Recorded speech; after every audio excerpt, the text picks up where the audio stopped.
బంగారం స్వరూపంలో ఉండే మహాలక్ష్మి కటాక్షం అందరి ఇంట్లో నిండాలి. లలితా వారి లక్ష్మి కటాక్ష దీపావళి. బంగారు నగలు తరుగులో 1% తగ్గింపు. వజ్రాభరణాలు క్యారెట్కు 5,000 తగ్గింపు.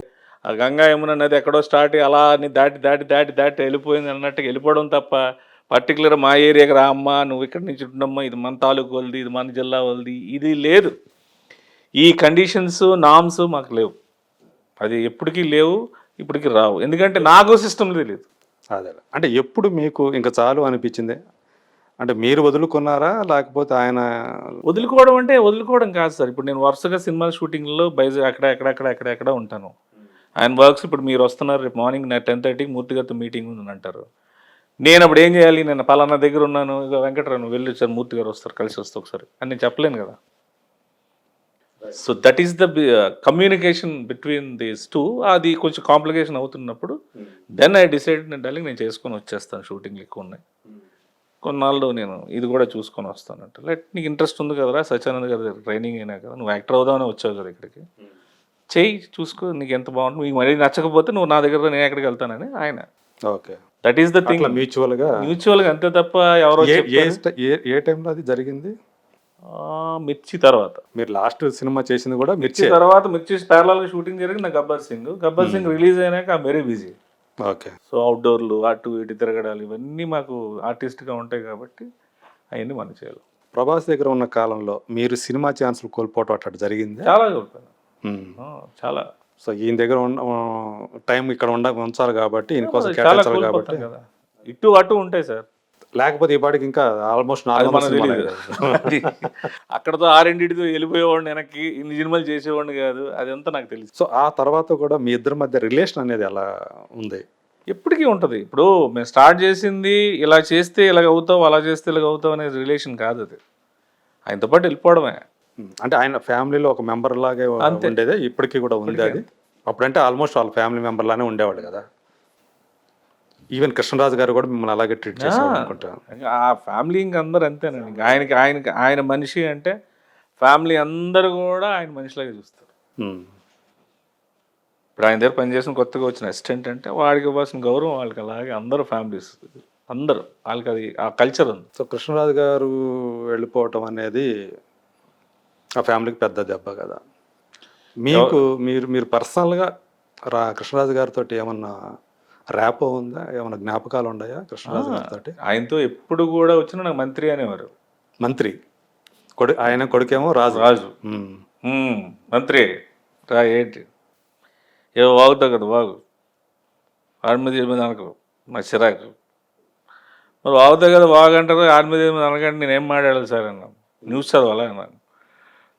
అది కాదు, వేరే చెప్తాను అని చెప్పేవారు. ఆయన ఎక్స్పీరియన్స్ చెప్పేవారు. వాటికి మేము కౌంటర్లు, ప్రతి దీపావళికి వచ్చేవారు అందరితో పాటు. మేము మా ఫ్యామిలీస్, ఫ్రెండ్స్ అందరు ఫ్యామిలీస్ అందరం కలిసి దీపావళి సెలబ్రేట్ చేసుకునేవాళ్ళం. ఇంకా ఆయన పెద్ద ఆయన స్మోక్ పడదని చెప్పి ఆయన సపరేట్ కుర్చీలో కూర్చునేవాళ్ళు, మేము ఇంకంతా ఆడుకునేవాళ్ళం. ఆ తర్వాత ఫుడ్ ఇంకా అసలు చాలా, అంటే ఆయనతో ఏంటంటే మాకు భయం కదా అంత దీనిగా. నేను ఒక్కడనే కొంచెం కోతి టైప్ కాబట్టి మెల్లిగా ముందుకెళ్ళిపోయి ఏదో మీదుగా నా మాటలు ఈ మాటలు ఆడేసి చేసేవాడిని తప్ప బేసికల్గా భయం మనకి. అండ్ సూర్యనారాయణ రాజు గారితో నాకు యాక్సెస్ ఎక్కువ.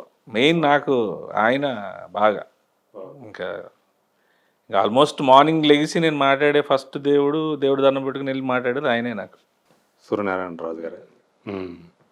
సో ఇప్పుడు ఇద్దరు అన్నదమ్ములు ఇద్దరు లేరు.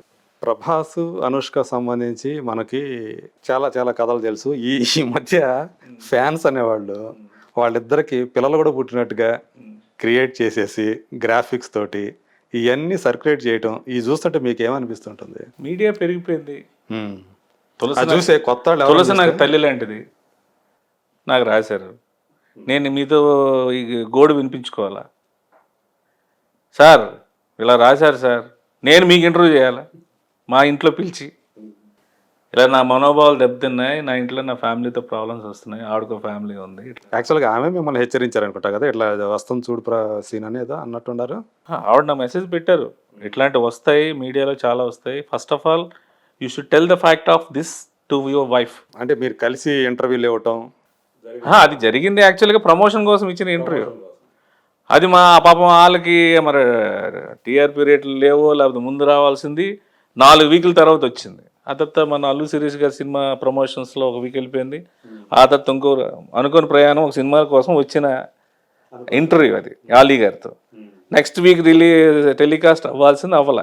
అలా 3-4 వీక్స్ తర్వాత టెలికాస్ట్ అయింది. ఓకే. సో ఆల్మోస్ట్ 1 మంత్ అదేదో మా ఇద్దరు పర్సనల్ ఇంటర్వ్యూ లాగా అది క్రియేట్ అయింది. ఇన్ టైం ఇన్ రాకపోవడం టైం రాజేంద్ర ప్రసాద్ గారు ఉండాలా, నేను ఉండాలా, ఆవిడ ఉండాలా, ఇంకొక యాక్టర్ ఉండాలా, 4 ప్లాన్ చేశారు. ఆయన రాజేంద్ర ప్రసాద్ గారు డేట్ లేదు, ఎవరు లేరు, డైరెక్టర్ నరేష్ గారు కూడా అందులో ఒక key role కదా. డైరెక్టర్ మన ఈయన గారు ఉన్నారు కదా, నరసింహరాజు గారు, నరసింహరాజు గారు ఆయన చేయాలి. అది లేదు, అది కుదరలేదు. సరే నా దగ్గరికి వచ్చేసరికి ఇంకా అలీ గారు చెప్పి పాపం ప్రొడ్యూసరు ప్రమోట్ చేయాలి కదా సినిమాకి, తులసి నువ్వేనా రండి మాట్లాడండి సినిమా గురించి ప్రమోట్ అవుతుంది. సో దానికి వచ్చిన effect it's convert to personal things. ఎవరు బ్లేమ్ చేస్తాం, ఏం చేస్తాం. అంటే సమయం బట్టి ఇన్ టైం జరగకపోయినా కూడా లేట్ అయినా కూడా కొన్ని ఇలాంటి మనం ఫేస్ చేయాలి. ఇప్పుడున్న సిచ్యువేషన్ బట్టి ఏంటంటే we should face it and now don't bother about all. తెలుసు కాబట్టి నిజంగా మీకు దూషిస్తే మీరు నాకు స్ట్రైట్గా అడగొచ్చు సార్. థర్డ్ పర్సన్ వచ్చి మేబీ మీకు ఇలాగ అన్నాడంటే మీ మనసులో ఇలాగ అన్నాడు కాబట్టి మూర్తి గారిని అవహేళన చేస్తున్నాడు శ్రీనివాస్ అనేవారు, మళ్ళీ ఇది మీకు ఇవన్నీ వేస్ట్ కదా. యాక్చువల్గా మీకు దీనివల్ల మీరేం పెద్దగా డిస్టర్బ్ అయింది లేదు నాకు తెలిసి. నేను అస్సలు మీరు బాగా నవ్వుకున్న గాసిప్స్ ఏదైతే ఉందో ఇదే అనుకుంటా నేను. అంతే అంతే కదా. నాకేమో 45 years, ఆవిడకి 54 years. అప్పటికి నేను 50. ఇన్ఫర్మేషన్ కూడా కరెక్ట్ కాదు. ఐసైడ్ బాబు మా ఏదో ఎవరు బాధలు అనుకుంటాయి. ఇప్పుడు ఒకళ్ళు ఊర్లోకి వెళ్తాను, నీ యాక్టింగ్ చాలా బాగుంది అంటాడు, ఇడొక యాక్టర్ అంటాడు, ఇంకోడే ఇది తీసుకో అది తీసుకో, హ్యాపీ. నీ పని ఏంది, షూటింగ్ చేయడానికి వచ్చాం, వాళ్ళని పట్టించుకుంటాం. అదే సో మీకంటే నాకు తెలిసి ఆమె కొంచెం ఇంకా ఎఫెక్ట్ అయి ఉండాలి. గారు ఆవిడ జీవితం చదివింది and more over she Shirdi Saibaba మహాభక్తురాలు ఆవిడ. అసలు ఇంకా మాకే ఇంకా చిరాకు, అమ్మ తల్లి నమస్కారం అమ్మ, నువ్వు ఇప్పుడు లక్ష్మీవారం పోటీ ఈవిడ దగ్గరికి వచ్చి చచ్చిపోతామని చెప్పన్న దీంట్లో ఉంటాం. వాళ్ళకి మనకి ఇంక ఏదేదో ఇంకంటే ఇంకేం చేస్తాం. సో ఇప్పుడు అలా అంటే ఫ్యాన్స్ ఏమవుతున్నారంటే అలా సాటిస్ఫై అవుతున్నారు, వీళ్ళిద్దరికి పెళ్లి చేసేసి సాటిస్ఫై అవుతున్నారు. మీరలా చెప్పేస్తారు, పిల్లలు కూడా పుట్టించి వాళ్ళకి గ్రాఫిక్స్. ఇప్పుడు మేము చిన్నప్పుడు ఎలాగుండేవాళ్ళం, మాకు మేము చిరంజీవి గారి ఫ్యాన్స్. ఇప్పుడు ఇంకా అప్పుడు చిరంజీవి గారి ఫ్యాన్స్ ఇంకా రాదా, ఎస్ చిరంజీవి గారు రాదా అది అని అనుకుంటాం తప్ప చిరంజీవి గారు రాదా వాళ్ళ రిలేషన్ ఏంటి అదేనేది ఈరోజు ఒక విధంగా మీ మీడియా వల్లే వాళ్ళ ఇంటికి వీళ్ళు వెళ్తున్నారు, వీళ్ళ ఫ్యామిలీ వాళ్ళు కలుస్తున్నారు, వాళ్ళు రిలేషన్ పెట్టుకుంటున్నారు, ఇలాగనేది ఇప్పుడు తెలుస్తుంది. అప్పుడు మనకు తెలియదు కదా. అప్పుడు ఎలా ఉండేదంటే సెట్స్లో ఒకవేళ సీన్ అయిపోయిన తర్వాత పొరపాటున వీళ్ళు ఒకచోట కూర్చొని హీరో హీరోయిన్లో ఒక ఆడమగ ఆర్టిస్టులు కన్నా కూర్చొని మాట్లాడితే ఇద్దరి మధ్య ఏదో ఉందని చెప్పి రాసేసే టాబ్లెట్స్ ఆ రోజులో ఉండేవి, అలా వచ్చేసేది. ఓకే.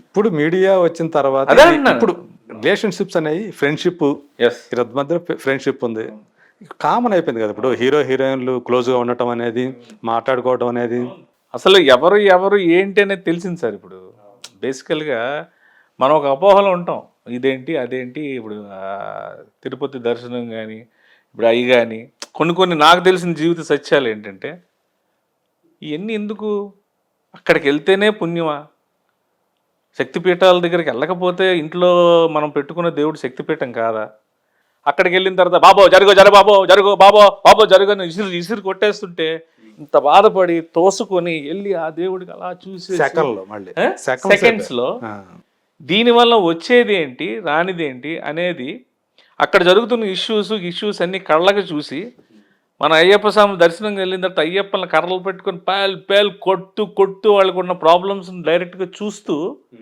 మనకు రియలైజేషన్ రాదా, అది మీ వల్ల వస్తుందండి. Because you are showing everything క్లియర్గా. ఎవరో చెప్తే మనం విమర్శిస్తాం, మూర్తి గారు మీరు దేవుడు అంటే మరీ అవహేళన చేయకండి, అయ్యప్పని ఎందుకు కొడతారు అని అంటాను. నా కళ్ళ ముందు జరిగితే ఏం చేస్తాను, మీరు లైవ్ చూపిస్తే.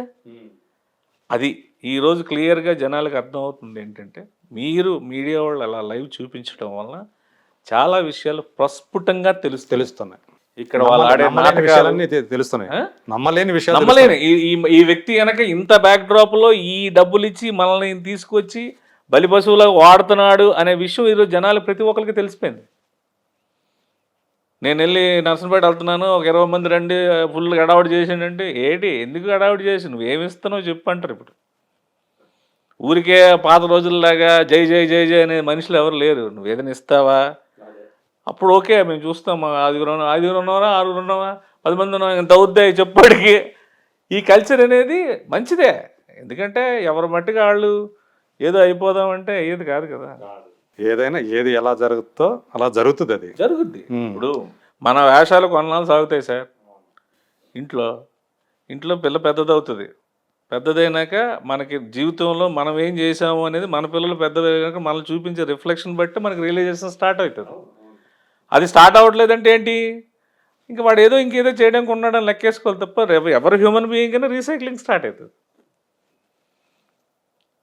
ఇది చేసింది అమ్మా, ఇది ఇంత కోసం ఇంత చేశాడా అని అనుకునేవాడు ఇందుకోసం ఎంత చేశాడా అనిపిస్తుంది. ఒక సినిమాలో కోటా శ్రీనివాసరావు కూతుర్ని పెంచుతాడు, ఒక చిన్నపిల్లని. అబ్బాయి ఏటి ముసలివాడికి ఇంత ఉదార స్వభావం పెంచుతున్నాడు కదా అనుకుంటాం. నేను పలానా వాడిని పెళ్లి చేసుకుంటానని చెప్తే అసలు ఆడిని చేసుకుంటూ నీకు పెళ్లి చేసుకోవడం కదా నేను పెంచానంటాడు లాస్ట్లో. అది ఎవడని చెప్తే నమ్మం, అది రియల్గా చూపిస్తే ఏం చేస్తారు. ఇప్పుడు జరిగే న్యాచురల్ థింగ్స్ అనేది కంటే దారుణమైన విషయాలు మనం చూస్తాను ఇప్పుడు కుటుంబాల్లోనే జరుగుతున్నటువంటి with in the families with proofs and with interviews. ఎవరు విక్టిమ్ వాళ్ళు కూడా వచ్చి మాట్లాడుతుంటే ఏం చేస్తారు తెలియదు. అప్పుడు సో మీరు బాగా ఈ హైలో ఉన్నాను అనుకున్న పాయింట్ ఎప్పుడు? నాకు భయస్తుంది సార్, బేసికల్గా నేను మహా భయస్తుంది. క్రికెట్లో కూడా నేను క్రికెట్ బాగా ఆడేవాడిని, కానీ నెక్స్ట్ మ్యాచ్ ఒక వేరే డిస్ట్రిక్ట్ లెవెల్ ఆడాలంటే భయపడిపోతాను. ఎప్పుడు అంటే చదువుకునేటప్పుడు క్రికెట్ ఆడేటప్పుడు కూడా, ఏదో ఊర్లో ఆడేటప్పుడు ఓకే, నువ్వు సెలెక్ట్ అయ్యావు, ఒక డ్రెస్ ఇచ్చి